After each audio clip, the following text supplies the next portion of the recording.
If your money situation is making you feel hopeless, this is an episode for you. Our guest today is Mel Browne. She's a former financial advisor and an accountant who knows exactly what it's like to hit financial rock bottom and come out the other side. In her 30s, Mel had gone through a divorce and was left with no money. But instead of giving up, Mel chose to face her financial fears head on, and in her 40s, she's completely turned things around. She's now a best-selling author, an entrepreneur, and a financial educator. That's today on Money and a Good Life.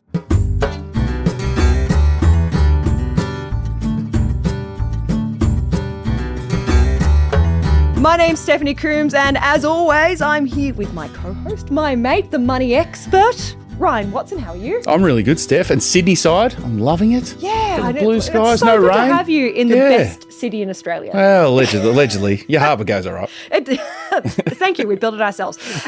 Now, today we're obviously speaking with Mel Browne. She's a financial educator and the author of Unfuck Your Finances. We are saying the naughty word. We are saying the naughty word. Yeah. Owning it. Mel, we were talking about this just before we started recording. It's a good name for a book. Yeah, and I mean, I'm a potty mouth bogan from the western suburbs, so I was always going to have that in the title. I'm so glad you're in good company, and the book is it's really in the zeitgeist. Like it's obviously changed a lot of people's thoughts on how they manage their finances, and it's been a big success. Were you expecting it to go off as well as it has? Definitely not. So I wrote it for a Business Chicks Expo. So I was writing for The Age and the Sydney Morning Herald at the time, collated a whole lot of articles, put some filler chapters in there and put it out for an expo. That's all it was supposed to be.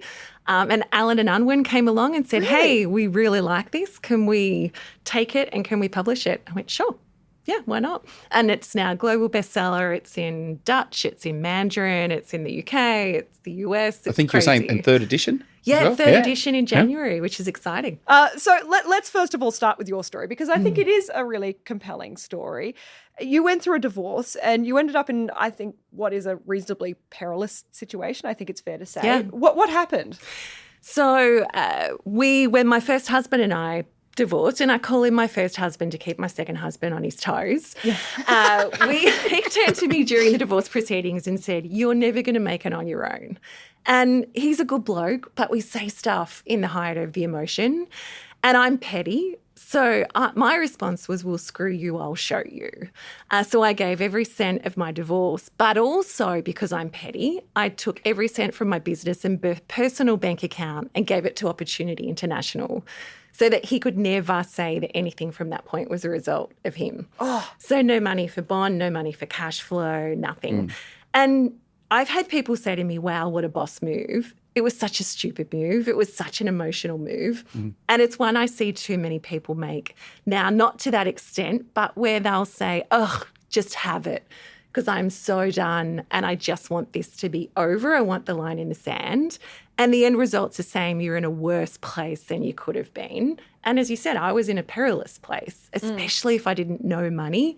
I was in a really bad place. I get what you're saying, and we shouldn't make emotional decisions, but I do respect the scorched earth. Yeah, it was scorched earth. Well, and Mel said it. That is the ultimate line in the sand. Yeah. Ultimate line in the sand. That is, if you could go back, do you think it would unfold that way, knowing what you know now? No, I wouldn't do it again. I wished I'd had a best friend or someone, and I hadn't told people that I'd done it at the time. I only started talking about it later because I was so embarrassed. Yeah. I wished I had someone that I would run decisions past, or even held that in a bank account for 12 months and decide after 12 months how much do I want to give to charity rather than scorched earth it. Yeah.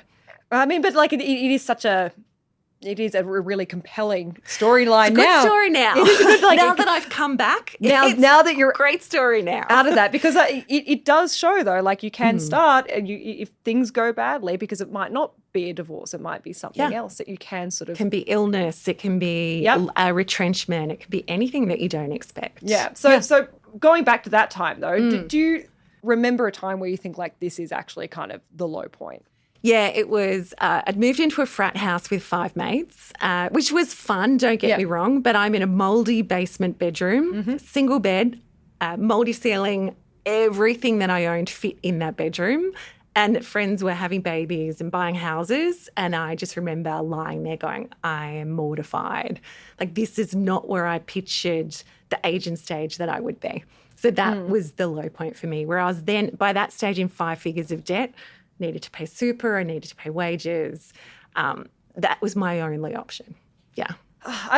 It's not an uncommon story, though. And then, like, not even, you know, because you've gone through a nasty divorce, but people who are in their late 30s, their 40s and beyond, who really are struggling in this country and in this city, and are in share houses when they don't want to be in share houses. And this feeling that, like, I think this pervasive feeling, I should be further down the road than I am. And they've got 5 figures of debt, not because they've made a mistake like I did, but because they're trying to keep up with that shared house and everything that they think they should have. So for me, at least, it wasn't that. It was, okay, how do I come back from that? And well, how did you come back from that? Doing what I teach, by assessing, right, let's face the income that you're earning, which wasn't enough. So I had started a business, and I was spending a lot of time away from that business because I was unhappy. So I wasn't building it and taking care of it like I should. So I wasn't earning the income that I should. I wasn't investing at that time. So I had a home, I was paying super, and that's it. So it was that whole builder, houses, car mechanic where you're not doing for yourself what you're telling others to do. So I started to do that. I joined a coaching program and learned how to build a successful accounting firm, and doubled that every single year, that business, and then sold that pre-COVID for 7 figures.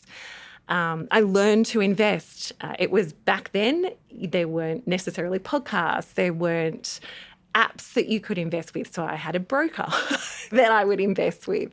But I learned how to invest in shares. I learned how to invest in property. So I did those things that I now teach others to do. So it sounds like there's a lot of education, Mel, to build the competence, to build the confidence. Let's talk about competence to confidence, right? Yeah, okay. Yeah, definitely. And learning how to find more income. I think that we don't talk about that enough because there's only so much you can reduce those expenses. There's 2 cash flow levers, right? We talk about expenses being one. People forget the income. Yeah. Always forget the income. Absolutely. And that was key for me. I had to build more income. So, and for you, how was building more income? Was that just investing more of your time and energy into the business? Yeah, so it was, I think the profit at that stage, so this was many years ago, I was about $28,000, and I invested that and then some into that coaching program, where it was in a situation with a whole bunch of males, because accounting is a very male-dominated industry, particularly back then. And it was going up to Queensland and learning how to sell, learning how to have a great business. Because just because you're a great technician doesn't mean you're great at business. And that was the case for me. So when you go back to that time, what was the first practical step that you took, and what did it look like? Yeah, so the first practical step would have been the income piece and learning how to do that. The second practical step was learning how to invest. So it was reading books about how to invest. It was talking to friends that invested that I wasn't aware that invested, and to financial planners. I didn't realise my dad invested, and I happened to bring up with him that I was looking into this. He goes, oh, I invest in shares. I've invested in property. No idea that he had. So I think that those practical conversations about money meant that you started to realise more people are doing this than you realise, and you can learn from them as well. How did it feel? Like, how long did it take for you to feel like you were back in control? Oh, so it felt so good. So within 2 years of that decision, I had bought a place. So I had bought my home. I doubled the business income twice by then. I had no bad debt. So it really didn't take long to turn around. Our home, for example, I bought a home, but it was with half of the amount that I could borrow to buy that home, because by then what I'd realised is I never wanted to find myself in the position ever again where I had golden handcuffs on, or where I might not be able to invest. So despite maybe wanting to live in a different place, I was very strategic around, no, this is what I'm going to do. And so, Mel, you've talked then about the investments you made, and you did touch on, but you made a big investment in yourself. You talked about the external. Can you tell us more about that? Is the investment in self first? That was the very first thing I did. Yeah. And I think that's really important, whether it's investing in yourself to learn how to invest, whether it's to build confidence, whether it's to sell, which is essentially what I was learning how to do. That was key. And it was interesting because that gave me the confidence as my business was doubling every year. I mean, you can't help but be confident with that. And then that infects the other decisions that you're making. Within probably 5 years after that, I self-funded my first book. And again, if I hadn't built my business, if I didn't have the income for that, I wouldn't have been able to make that decision and that investment because I wouldn't have had the cash for it. Was it easy or was it hard for you, Mel, to get that external help or identify what you weren't good at or what you wanted to improve? Because we find, we've talked about it before, Steph, on here, sometimes that's where people get stuck. They think they need to know everything and have to do it themselves as opposed to... I took advantage of a lot of free stuff. So before I joined that coaching program, for example, and it was Rob Nixon, who I think is still around today. Know of him, but I'm not sure. Yeah. Queensland. He looks like a used car salesman, but really good at what he does. Can probably picture him at the moment. I consumed every free thing that he put out there. And I think nowadays there is so much free resources, from podcasts to books. You can get them free from a library, to downloads, to everything is Googleable. There's even now more free stuff than ever before. And you can start there. But what I realised very quickly is that only gets you so far, and you don't have time or the accountability often to take yourself further. And for me, having that accountability, being in that room every quarter and committing to taking action. Plus, I'm super competitive. I played state netball. I knew that if I was going to get in a room with a whole bunch of blokes every single quarter, I would want to beat them. Yeah. So I would want my numbers to reflect that. So I love that. So the competition element, but you also mentioned accountability. Yes. Really important. The accountability was key. And it's why I joined the program, the learning, the accountability and the competition. Yeah. Yeah. If you could go back and talk to yourself at the low point to where you are now, I mean, what would you say? I would say it's going to be okay, because I really needed to know. You didn't know that it was going to be okay at that point. Yeah. I really would love to tell her it's going to be okay. I wish also that I would have stuck with things for longer. I think I get bored with things quickly. And the discipline of just because you're bored with something doesn't mean it's not the right thing to do, or ultimately that's going to be the thing that if you just stick with it will get you there faster. So I wished I had done gave more time to the things and let them reach fruition. I definitely had I want to get there faster, I need to catch up, bright, shiny object. And every time I did that, it didn't do well. It's that consistent, it's the boring, consistent. Yeah. It's so true though, isn't it? And in every industry, Steph, it's not boring. Structure creates for we keep on to it's not boring. But you do it is boring, it but is it works. Yeah. It works. I think that we're so sold on quick fixes in Australia and in the West. It's like you've got to, and it's like if you do this 5 things and whatever, and then your life will change, but it's not. It's actually doing the same thing week after week after week. And then when you feel like it's not going to work and when you're like, this is dumb, suddenly it will click off. Well, at Tribeca, we do a lot of the good to great work. So Gina Collins, right, talks about the 20-mile march. Yes. Now, if you're not up for the work, that's going to sound, draconian and laborious. If you're up for it, it's a 20-mile march each day, because that's the work that needs to be done. Are we on purpose? Do we have a vision? Yeah. We got an economic, and just continue to hit the mark as best we can. We're human. Try and hit the mark most days. But I mean, I see it in media, which is a slightly different, topic again. But people who will start I want to be a content maker, right? And so I'm going to do an Instagram, and people underestimate how much work it is to do something, and how long you have to do it for. So they do 2 weeks of excellent content, or whether it's an Instagram or a podcast or a YouTube channel, and then they're like, this is really hard, or I'm not famous yet. Yes. I was expecting to go off. Whereas if you actually, every time I say to people, if you're interested in this side of the work game, every time you put out a piece of content, you're buying a ticket in a lottery. Yeah. And it's a off chance, but you have to keep on buying those lottery tickets, increasing your chances that eventually something will go off.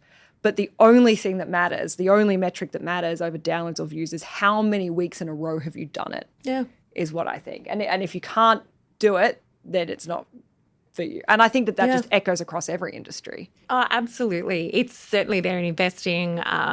It's for me, I can look back even to my very first book that I self-published at 39, and the things that came as a result of that. You know, I remember the Sydney Morning Herald rang me during that time and said, because it was a full colour book called More Money for Shoes. I mean, it was a very different book, which is why I had to self-publish it. I remember the editor saying to me, so I'm surrounded by men in grey suits and you really seem like a chick. I'm like, okay. It's like, hang on, chick. Yeah, Okay. it's like, do you want to come in and news to me? Yeah, do you want to come in and write for us for a while because I've got someone going on holidays? Like, it's the more you put out there consistently, the more someone will see something that resonates with them. That will then lead to opportunities. Exactly. I see it all the time. Tickets in a lottery. Yeah. 1,000-day overnight success. Yes. One of the things that you teach people is about doing a financial detox. And I love this idea. So can you talk to me about the 30-day financial detox? So that's in Unfuck Your Finances, and it's also the very first challenge in my course. And the reason being is I think it's so easy for us to consume now, and we are unconscious consumers.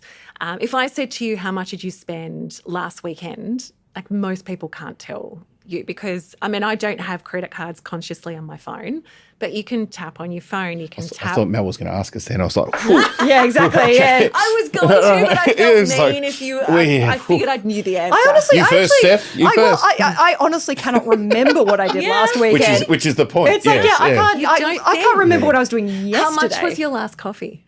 Oh, $6.20. Oh, so you knew that. Yeah, yeah. Can't even tell you because they're not looking. No, this is, you asked me my key question because that is the thing. I don't care what financial situation I'm in. But you know your coffee. The coffee is always going to, and every time it goes up, it's like, I just have to wear it because I love it so much. Oh, yeah, I'm with you. Well, I only know because the guy it was $5.80, but the guy down the street turned the screen around, so you had to tap on that side. Otherwise, you wouldn't know. We don't do that in Melbourne town. You just tap. Yeah. Yeah. Board Yeah. But anyway, so usually you would catch people out with that.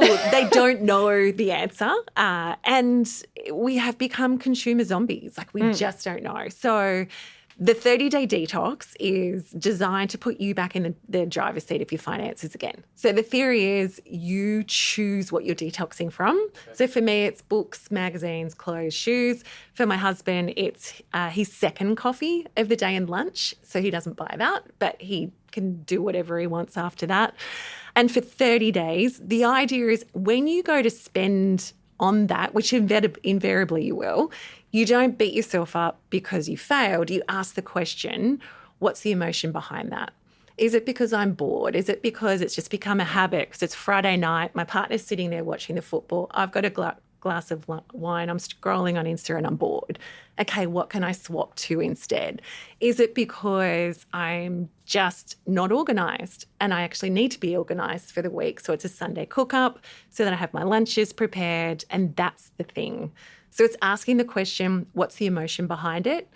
And then what could I swap, pause and cancel during that time as well? So it's bringing that consciousness to our finances. Awareness. Awareness. We're building that awareness muscle. Yeah. I think that the work lunches are interesting, right? Well, that's where. Yeah. Well, I mean, you picked up on a couple of my very key triggers. I'm sure books for me. Yes, same. And and it's like, well, it's a book. It's like, it's good for me. But interestingly, I just go to the library that month. So I still consume, I still enjoy, but it's free. And it's going back to those habits rather than I'm walking past Dimmicks or Burklow going, oh, I'll just drop in. But the idea is that those books aren't going to change your finances. Yeah. But it's the cost of those books aren't just going to be the magical pill. But it's turning you back into that conscious consumer again, giving you back financial awareness. Yeah. Because too many of us aren't in control. Well, it's so easy, as you say. Like the tapping is just one of the worst sort of psychological things that could have happened to people's, mindless spending. If you've got to reach into your wallet and pull out the notes and get the change back, you're like, oh, that wallet used to be filled with money, and now that wallet has no money. It doesn't. Yeah. Yeah, and then you've got to go to the ATM and get it out. Yeah. Oh, these things there was so much more friction. I'm not going to crack the $100 note, or I'm not going to crack the $50 note. Yeah. So I won't spend. Whereas now it's like, Yeah, exactly. Yeah. It's like, oh, do I want to crack the $50 note for that $3 thing of bubble gum. Yeah. Probably wouldn't have back in the day. So it's not just not spending on those things. It's thinking about the emotion and then working out what's happening underneath it. So that you can then change your behaviours. Because ultimately I want to transform people's finances by changing their behaviours. So if we're unaware of what the emotion behind it is, whether it's fear, whether it's I want to celebrate something, whether it's boredom, it's just changing that behaviour. Are those some of the most common responses that you come up with? Why are people spending, Boredom do you often think? is. I've just got into the routine of doing this. I didn't even realise I was doing this. So it's that. And it's stress. Stress is a massive one. I've got into the habit of something happened at work, I walk out and I buy me some happy. It's that dopamine hit that I'm after. So stress and boredom are the two big ones that I see the most. How do you rewire that though? Like if you're bored and that makes you like, how do you replace that with something that's more healthy? So it might be rules. So if it's Friday night on the couch with a glass of wine, your rule might be I cannot click to buy if I have a first sip of wine. Or I have a 24-hour rule where it's got to be in my shopping cart for 24 hours. For the stress, it might be, well, where else could I get a dopamine hit? Is it a belly laugh with a good friend? Is it taking off my shoes and standing in the grass? Is it sunshine? Is it dancing? Is it putting on some music for 3 minutes? Is it working out? Is it an orgasm? Is it a big poo? Like there's so many ways we can get a dopamine You just named my perfect night. It's like, can we do all of them? Sure. It's like, This is sponsored it's by. like, yeah, exactly. Yeah. So swapping something out, Mel, for a more positive behaviour. Absolutely. And imagine there's a big piece of this around being kind to yourself as well. really You mentioned earlier about, Yeah. not a relapse, but, you might not get it right all the time. Yeah. What's the narrative? So being kind and gradual change. Absolutely. And for someone that has got ADHD, this is really important because for them, that impulsivity and that dopamine hit's really key to them driving behaviour. So it's what can I swap that to? What? Really taking control of that and being kind while you're figuring it out. I think if we're talking about like the ease of spending, credit cards make it so much, as we all know the psychology behind that it's not your money, you're not spending your money, you're spending future you's money and screw that guy. So and as we know, it's a lot easier to spend that money much because easier. of that psychology. psychology. And I have, if I don't ever have a credit card bill, I never just pay the interest if I use it. But I will find if I have a bill that I am uncomfortable with, the way to get me to pay it is to, it's like, oh God, electricity's here, I hate that, but I'll pay it on the credit card. Yeah, okay. Because it eases the psychological, and then, it's just deferring the pain further down. But it's still my money. It's absurd. It's such a ridiculous... Yeah. In fact, this is I've got a credit card bill I have to pay. Something just, oh God, actually, yeah, wow. Yeah, I got a text message about that a couple of days ago. That's a here I am, buzzkill, isn't it? Yeah, it's like, oh. Steph, stay focused. I love this. Stay I love focused. this. It's like, I never just pay, I always pay it off at the end of every month. And I'm like, oh, that's a lie. I've definitely forgot to pay that one. And we're recording. Yeah, which is the trap of the credit cards. That's exactly right. Are people like me allowed to have credit cards? Look, I think 90% of us shouldn't. Yeah. Genuinely. And the research, I find it really interesting, the credit card research. So everything from Citibank to Dun & Bradstreet to independent academic university research shows that we will overspend if we use a credit card. From 12% to 18% to 100% is the range, but most of that is higher than a credit card interest rate. So if you're smugly listening to this going, oh, but I pay it off every month, you're overspending between 12 and 100%. Even just by using it. That's which is so why interesting. I'm so anti. Yeah. And if you don't pay it off each month, you're just further compounding the problem. It's an extra 18 or 20. Yeah, definitely. And it really adds up. And I think we get this idea as well. The point system is very... Yes.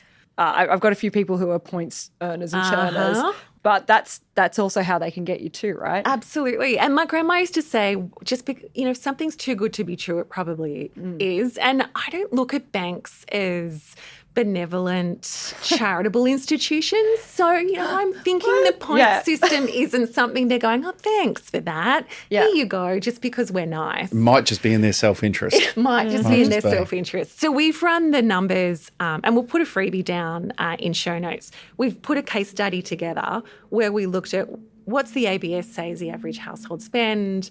We ran that through the most popular credit card. we couldn't get anywhere near the overspend that will happen. And that's the trap. And it's because of it. But we hold on to these credit card points because of loss aversion principles, a psychological principle, where the overspend we worked out is about $5,000 per year. Best points I could get was $500 on that. But even if it was $1,000, that it hurts more to lose those 5 free flights. It hurts more to lose that overseas trip than that $5,000 that I didn't realise I was overspending. You're potentially on. carrying an 80 to 90% deficit. Yeah. Points. Yeah. Exactly. That's a lot. Mm-hmm. That's a and lot, yet, isn't it? so many people online are peddling points because people don't understand the true cost of it, the overspend to get it. Yeah.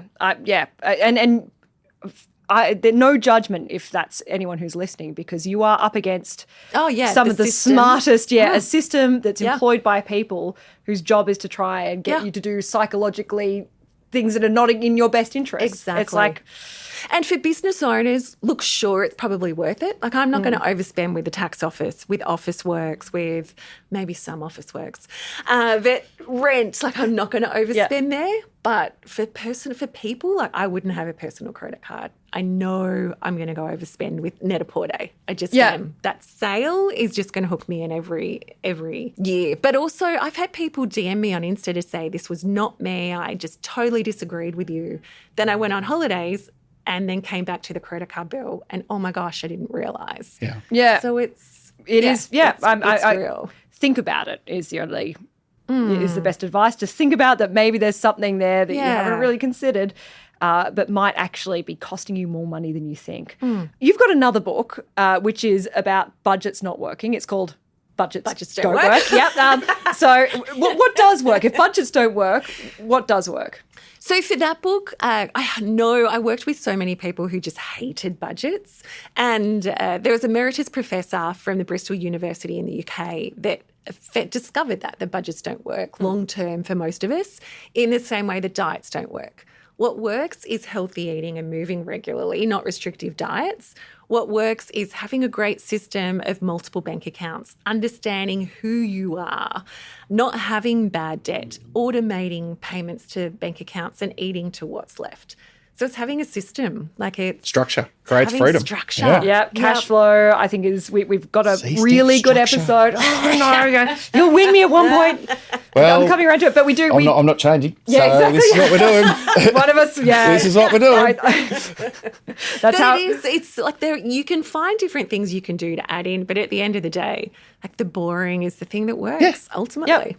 Yeah. Yeah. And we can pepper it with some stuff that's interesting and good, but because it doesn't rely on motivation, right? Exactly. Doesn't. Yeah. Yeah, the episode on cash flow is a really good place to start if you're wondering what that looks like. We've done a really good episode that sort of tells you how you could set up your bank accounts to make sure that you know precisely how much you've got to spend, and then that means that if you're just tapping coffees willy-nilly, you'll just run out of coffee money. It's the Seth Godin bowl method. So he's a New York advertising guru that said if you want to change your diet, you have a smaller bowl. It's the same for your bank. It's if you want to change your spending habits, you have a smaller amount that you can see to spend with. Yeah. I stay in shape by just not having any food in my fridge.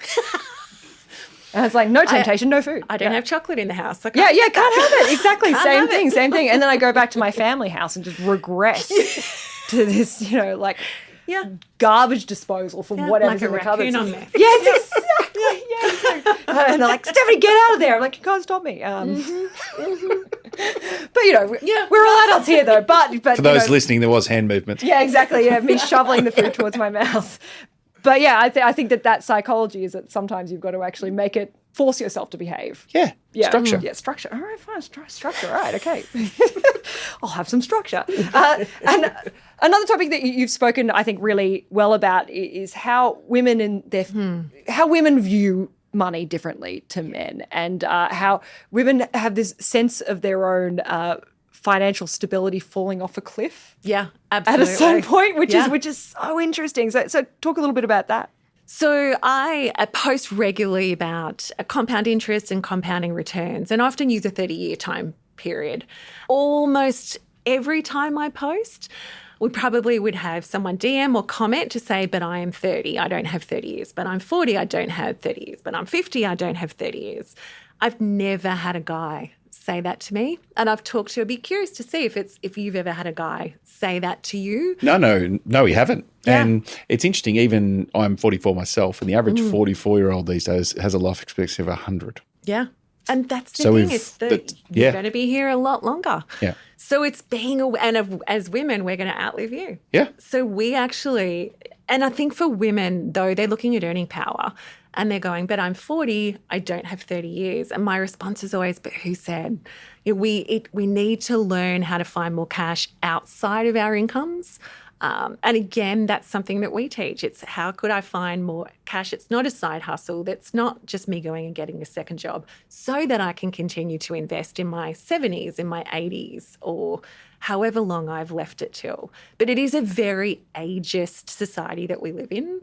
And I see a bleed into finances for women. Which is fascinating. Mm-hmm. It is fascinating because, I mean, that view that there's just this sort of like financial deadline. And after that, it's like, oh, well, if you're 40, guess you're going to be poor. Yeah. Yeah, it's like you And may as well be only dead. for women. Which is just mad because, again, if you like, surely 10 years of compound interest is But you better think than... about it. Look, we know that theoretically, but if we look to film and movies and just the ageism that exists for women, where are the women in interesting roles in their 40s and 50s? And Meryl Streep, as said in an interview in the Graham Norton show once, the day she turned 40, she had 3 roles offered to her that year. They were all witches. And I feel like that just typifies, it's that what we see. And when I was writing my next book, which is Dare to be Wealthy, I had a really interesting experience where I did a couple of searches on wealthy women in TV, books and movies, the same 5, 6 every single time. Whereas if you do that same search for wealthy men in books, TV, movies, you'll get a raft of them. So it's that whole, we're not seeing it. So therefore, why do we believe it? It's not modeled. Yeah, absolutely. I mean, look, it's just another, further evidence that media representation is so important. Yeah. It's so important because important. you can't be unless you see it really. Like you need that's actually what builds our understanding of how the world sadly, works. as women, we're not talking about our wealth because, think back to a recent media example, Georgie Gardner, Lisa Wilkinson talking about money and pay in their profession. Georgie Gardner came out and said it's crass to talk about cash. So that was only in the last 5 years. So part of the why I talk about having financial independence, being a multimillionaire, is I want other women to see this is not gross. This is okay. Earning more wealth just means I've got more choice. It means I've got more to give back. You don't have to be dodgy in order to get here, I guess, is what we often think. Or you don't have to have married well to get here. And it is also possible too. Like it is possible. That's the I like the idea as well of not just the answer being like, do a side hustle, because I'm a lot of people are really interested in side hustle, but we spend so much of our life working, and it's hard that we have to have this sense that we need to monetize our hobbies. I had a woman in our community who's a single mum, and she said, I just don't have the time or the inclination to find more cash, but I really want this. And she ended up going on to Mad Paws. So it's a pet sitting and a pet minding site. She's home most of the day anyway for her work and with her kids. So they had pets brought to them. The kids learned some agency because they walked their pets. $15,000 in 12 months she earned on top of her normal income for doing that. Like there's ways to find extra cash and significant amount of extra cash. We just don't know how to do it. Yeah, absolutely. What would you like to see women in their 40s and 50s be doing differently when it comes to money? I'd like them to start investing, even with small amounts. I think that women don't realise that small amounts make a big difference. Not to wait till we've paid off mortgages and kids who've left, but actually to start doing it with small amounts from now, and to prioritise their financial education, to realise that choosing to put on your own financial oxygen mask is not selfish. that is something that is actually really necessary. And what we know from the research is that guys are talking to their boys about investing. Women are still talking to girls about budgeting and managing money. If only you do it and learn to do it so that you pass on that great skill to your daughter, who at 18, if she's got 50 years to invest, that's a huge difference you can make to her life. Yep. So if you don't choose to do it for you, do it for your kids that you're not having those conversations with.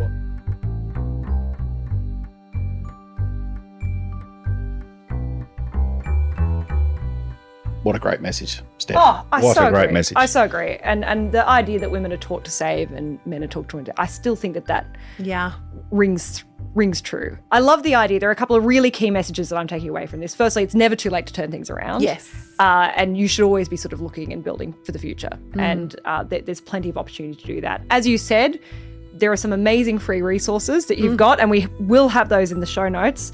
Mel, thank you so much for joining us. You're so welcome. I feel like I learned a lot. So did I.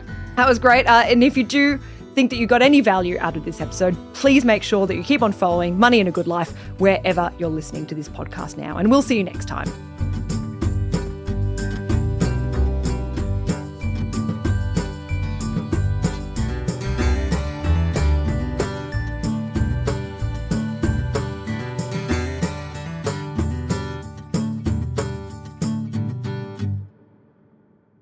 Advice given in this podcast is general in nature and is not intended to influence decisions about investing or financial products. Our listeners should always seek their own professional advice that considers their own personal circumstances before making any financial decisions.